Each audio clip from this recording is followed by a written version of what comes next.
जय Bharat to all अद्वितियंस। So last lecture में हमने यहाँ पे देखा how to compare monomial surds and next जो है वो हमने सर्ट्स बेस्ड फॉर्मूलाज देखे थे। ओके, तो वो फॉर्मूलाज जो है वो यूज कैसे करना है क्वेश्चन में, ये हम आज यहाँ पे देखेंगे। सो स्टार्ट करते हैं फर्स्ट क्वेश्चन से। सो एकदम बेसिक से स्टार्ट करते हैं। 125 रेज़ टू माइनस 1/3। ओके, इस टाइप के क्वेश्चन में आपको क्या करना है, फर्स्ट जो है यहाँ पे डिनोमिनेटर क्या है ये देख लेना है, 3 है। तो फर्स्ट क्वेश्चन आपको क्या होना चाहिए कि ये जो अंदर नंबर हमें दिया है इसको किसी नंबर के क्यूब के फॉर्म में रिप्रेजेंट कर सकते हैं।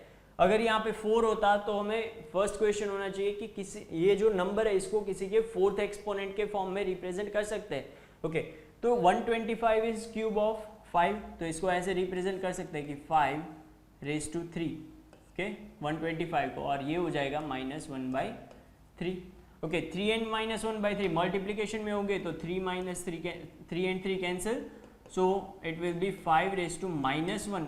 -1 है, इसका मतलब क्या होगा, इसको जो है डिनोमिनेटर में लेके जाएंगे तो ये +1 हो जाएगा, 5 raise to 1। It means answer will be 1/5। Okay, so the right answer is option C. Okay, so next question देखते हैं।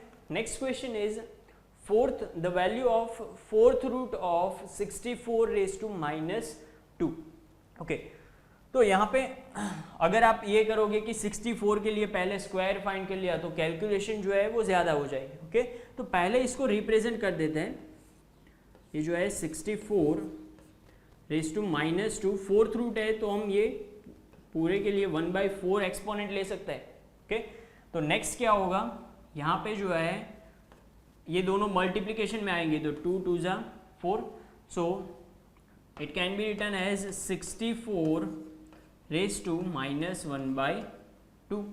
ओके, -1/2 है, इसको अगर +1/2 करना है तो क्या करेंगे 60। ओके, इसको डिनोमिनेटर में लेके जाते हैं तो 1/64 रेज़ टू 1/2। हाँ, एक चीज़ कन्फ्यूजन नहीं होनी चाहिए कि ये नीचे गया तो ये 1/2 में से 2 नहीं हो जाए। ओके, यहाँ पे जो है सिर्फ साइन चेंज होगी, 1/2 है तो वो 1/2 ही रहेगा। ओके, सो 1/2 का मतलब क्या है, square root of 64 is 8, so final value will be 1/8। Okay, so the value of the given term is 1/8, so right answer is option C. Okay, so next question. Okay, simplified value of 16 raise to -1/4 into 4th root of 16। तो इसको simplify करते हैं। 16 raise to -1/4 है। Okay, इसको denominator में लेके जाएंगे तो क्या हो जाएगा, +1/4, so it will be 1/16 raise to 1/4। Okay, into इसको हम नोट कैसे कर सकते हैं, 4th रूट है तो इसको नोट कर सकते हैं कि 16 रेज़ टू 1/4। न्यूमरेटर भी 16 रेज़ टू 1/4, डिनोमिनेटर भी 16 raise to 1/4, so final value will be 1। Okay, एकदम इजी है। So the value of given term is 1। Okay, okay, next one, the value of square root of p raise to -1 into q, square root of q raise to -1 into r, into square root of r raise to -1 into p। Okay, तो यहाँ पे जो है तीनों में जो है वो स्क्वायर रूट है, तो इसका मतलब हम कॉमन स्क्वायर रूट जो है वो यहाँ पे ले सकते हैं। कॉमन स्क्वायर रूट लेंगे तो भी अंदर क्या होगा, मल्टीप्लिकेशन ही होगा। तो यहाँ पे कॉमन स्क्वायर रूट जो है वो लेके हम यहाँ पे करेंगे p raise to -1 into q multiplied by q raise to -1 into r multiplied by r raise to -1 into p। Okay, next कोई भी नंबर के लिए, ओके, ये p जो है वो क्या है, p raise to 1, p raise to -1 जो है इसके साथ मल्टीप्लिकेशन में अगर आएगा तो ये क्या होगा, तो p raise to 1 into p raise to -1 means p raise to 1/p raise to 1, so it will be 1। तो कोई भी नंबर के लिए एक्सपोनेंट, ओके, अगर a raise to n format है और इसके साथ a रेज़ टू -n जो है वो मल्टीप्लाई हो रहा है तो ये ऑलवेज 1 ही होगा। सिंपल है, आप बेस सेम है, एक्सपोनेंट का एडिशन होगा, ये भी ले सकते हो। तो n - n क्या होगा, a raise to 0, any real number raise to 0 will be 1। Okay, तो इसी तरह से यहाँ पे जो है वो क्या होगा, p raise to minus 1 into p 1, okay, into q raise to minus 1 1, r into r raised to minus 1 will be 1, so it will be square root of 1 is equal to 1. Okay, so final answer will be C, 1. Okay, next one, okay, 2 by 3 raised to x into 3 by 2 raised to 2x is equal to 81 by 16. तो यहाँ पे जो है वो first term में 2 by 3 है, second term में 3 by 2 है. ओके, अगर ये जो फर्स्ट टर्म है, okay, ये जो फर्स्ट टर्म है इसे मुझे 3/2 में कन्वर्ट करना है, मतलब डिनोमिनेटर जो है वो न्यूमरेटर, न्यूमरेटर जो है वो डिनोमिनेटर. तो इसमें फ़र्क क्या होगा, हमने फॉर्मूलाज में देखा था कि इसका अगर रेसिप्रोकल लोगे तो सिर्फ और सिर्फ ये जो प्लस है वो माइनस हो जाएगा, और अगर ये माइनस होता तो ये प्लस हो जाएगा. साइन चेंज होगी किसकी, एक्सपोनेंट की. तो अगर इसको मैं नोट कर दूँ 3/2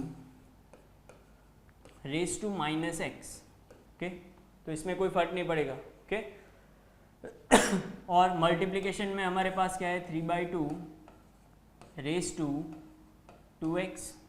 okay, next is equal to 81/16. Okay, next इसको सिंप्लीफाई करते हैं. ये दोनों सेम टर्म है, इसको अगर बेस कंसिडर करो तो ये सेम है, और मल्टीप्लिकेशन में है तो एक्सपोनेंट का क्या होगा, एडिशन होगा. So it can be written as 3/2 common base raise to, multiplication है तो एक्सपोनेंट का क्या होगा, addition, minus x plus 2x. Okay, is equal to, okay, अभी आपको क्या करना है, यहाँ पे 3/2 फॉर्मेट है तो इसको भी 3/2 फॉर्मेट में कन्वर्ट करना है. 81 जो है ये 3 के मल्टीपल में, इट इज 3/4. ओके, तो इसको ऐसे नोट कर सकते हैं 3/4. 16 को हम ऐसे नोट कर सकते हैं 2/4. ओके, यहाँ पे सिंप्लीफाई करते हैं. So 3/2 raise to 2x minus x will be x. यहाँ पे क्या होगा, कॉमन जो है 3/2, दोनों के लिए एक्सपोनेंट सेम है. okay, दोनों के लिए एक्सपोनेंट जो है वो सेम है, तो कॉमन एक्सपोनेंट ले सकते हैं, दैट 3/2 रेस टू 4.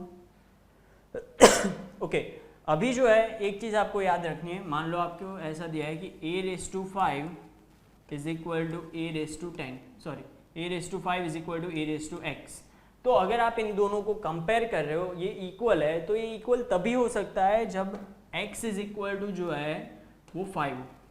ओके, अगर बेस सेम है, दोनों टर्म की वैल्यू भी इक्वल है, तो एक्सपोनेंट भी सेम ही होगा. तो यहाँ पे बेस सेम है. ओके, तो यहाँ पे क्या होगा, एक्सपोनेंट जो है वो इक्वलाइज हो गए. So therefore by comparing x is equal to 4, तो x की वैल्यू हमें पूछी है, so it will be 4. Okay, तो खास आपको ये याद रखना है, बेस सेम है, दोनों टर्म की वैल्यू सेम है, तो एक्सपोनेंट भी इक्वल ही होंगे.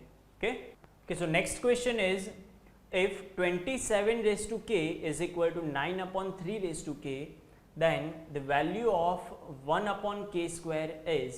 okay, तो फर्स्ट हमें 1/k स्क्वायर फाइंड करना है, तो हमारे पास किसकी वैल्यू होनी चाहिए, k. तो जो गिवन टर्म है इसको सिंप्लीफाई करते हैं 27 raise to k. Okay, 3 raise to k इसको इस साइड लेके जाते हैं, तो 3 raise to k is equal to 9.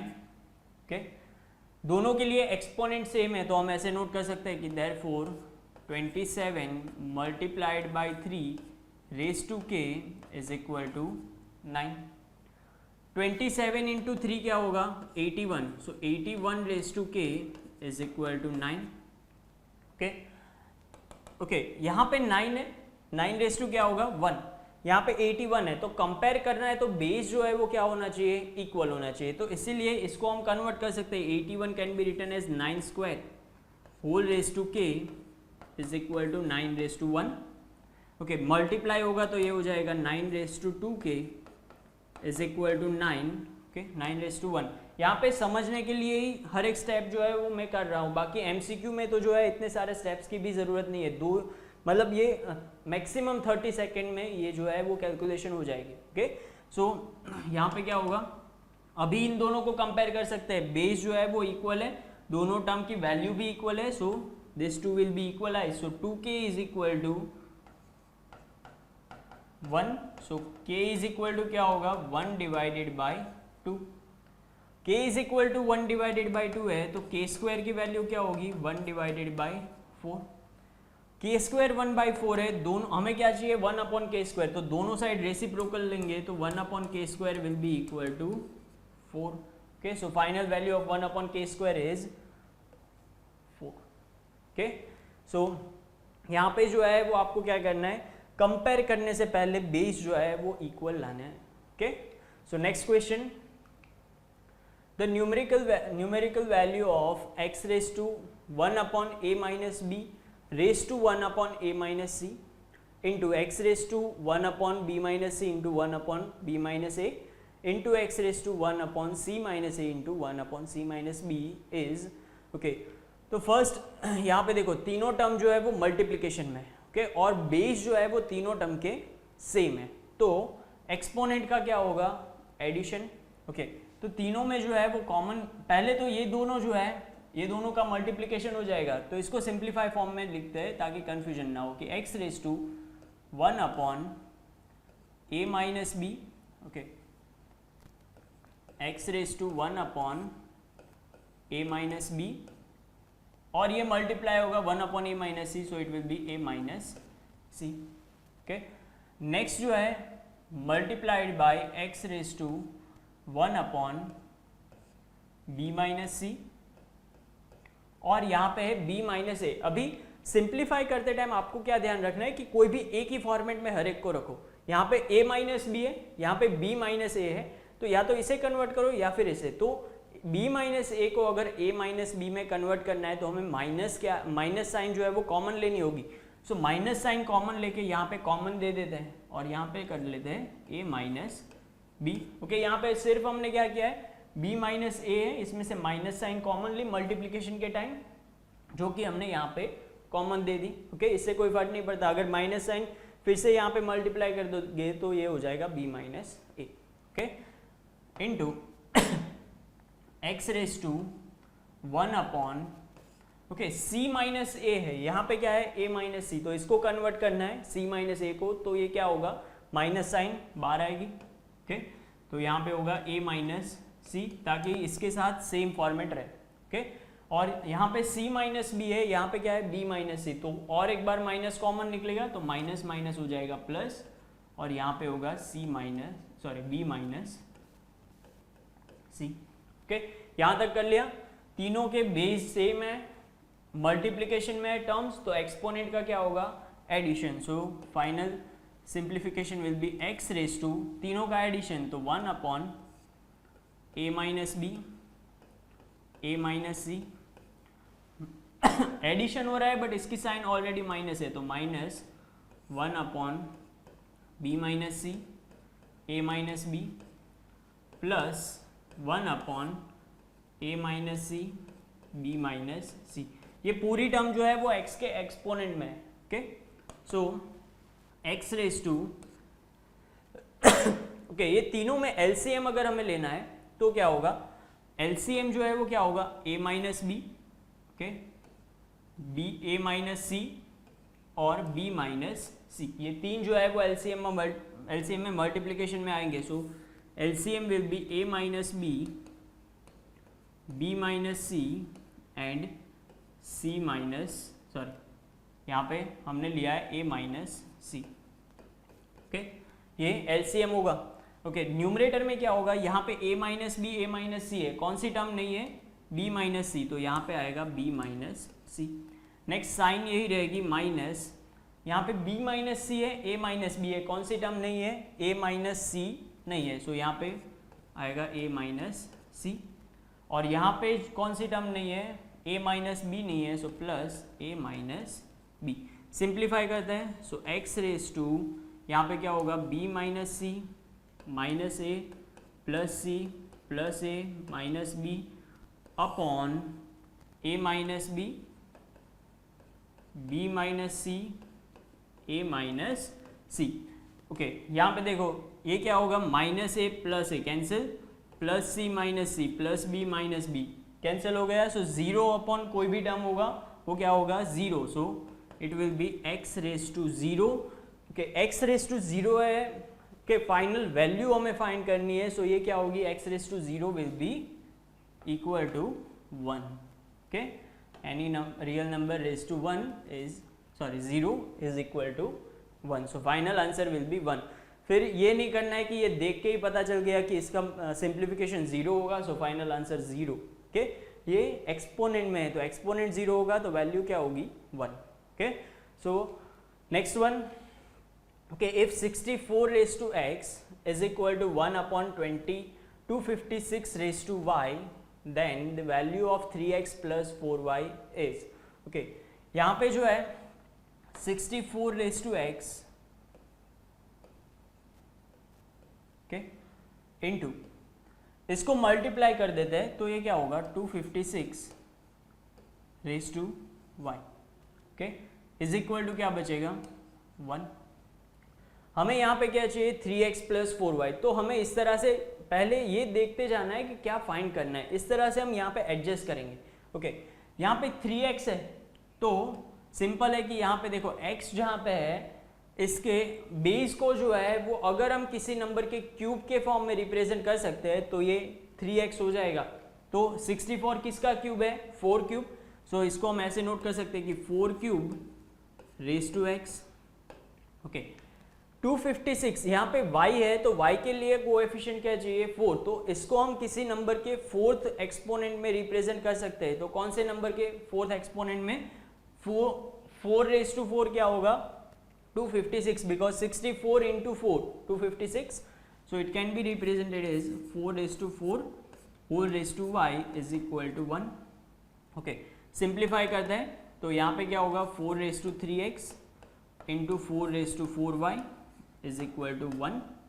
Okay, so 4 common base है, मल्टीप्लीकेशन है तो एक्सपोनेंट का क्या होगा एडिशन 3x प्लस 4y. अभी हमें इसके साथ कंपेयर करना है तो बेस जो है वो सेम चाहिए बट यहाँ पे तो 1 है. तो 1 जो है इसको हम ऐसे रिप्रेजेंट कर सकते हैं कि 4 रेज टू 0, क्योंकि 4 रेज टू 0 1 ही होगा. ओके, और हमें बेस सेम चाहिए तो हमने वैल्यू चेंज नहीं की है, सिर्फ इसका रिप्रेजेंटेशन चेंज किया है. तो यहाँ पे क्या होगा अभी बेस सेम है वैल्यू भी इक्वल है तो एक्सपोनेंट जो है इसको हम कंपेयर कर सकते हैं. So 3x plus 4y will be equal to 0.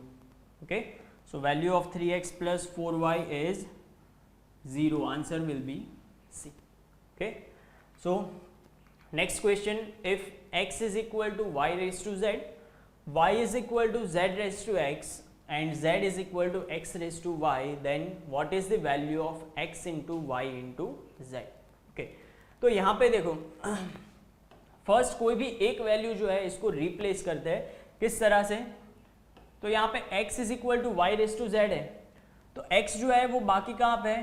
Okay, z is equal to x raised to y है तो x की वैल्यू जो है इसको हम ये इक्वेशन में पहले रिप्लेस करते हैं. ओके, किसी भी एक को लेना है सेकेंड इक्वेशन में रिप्लेस करते हैं. तो यहाँ पे z इज इक्वल टू क्या होगा x की वैल्यू है y raise to z. Okay, तो x की जगह पे हम नोट करेंगे y रेज टू z और यहाँ पे ऊपर एक्सपोनेंट तो y है ही.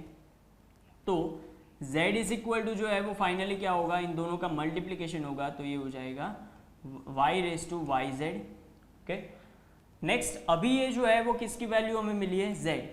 तो z की वैल्यू जो है z यहाँ पे कौन से इक्वेशन में तो सेकेंड इक्वेशन में. तो सेकेंड इक्वेशन में अगर हम z की वैल्यू जो है वो प्लॉट करते हैं तो क्या होगा. तो z की वैल्यू यहाँ पे प्लॉट करेंगे. So y is equal to z की वैल्यू क्या है y रेज टू yz और रेज टू क्या है x. तो यहाँ पे क्या है ये है y रेज टू 1 और राइट हैंड साइड है y रेज टू मल्टीप्लीकेशन होगा तो ये हो जाएगा x y z. अभी बेस जो है वो क्या हो गए सेम तो यहाँ पे एक्सपोनेंट का मतलब एक्सपोनेंट कंपेयर कर सकते हो. सो यहाँ पे क्या होगा therefore x y z is equal to 1. Okay, so the final answer will be 1. Okay, so next question. The value of 5 into 8 raise to 1/3 plus 27 raised to 1/3 whole raised to 3 means cube whole raised to 1/4 means 4th root. Okay, simplify करते हैं तो यहाँ पे जो है simple है कि पहले यहाँ पे 5 जो है इसको एज इट इज रखो. इस टाइप के क्वेश्चन में मतलब एक के ऊपर एक एक्सपोनेंट दिए है तो आपको जो है वो एक ही चीज याद रखनी है कि अंदर जो टर्म दिए है फर्स्ट उससे स्टार्ट करना है। ओके, अंदर की जो टर्म है इससे स्टार्ट करना है। किस तरह से? तो यहाँ पे पहले 5 एज इट इज रखो क्योंकि इसके अंदर भी एक ब्रैकेट है। पहले इसको सिंप्लीफाई करो, जो सबसे अंदर ब्रैकेट है उसको। 8 के लिए क्यूब रूट क्या होगा? 8 इज क्यूब ऑफ 2, सो इसके लिए क्यूब रूट होगा 2। सो ब्रैकेट में नोट करो 2।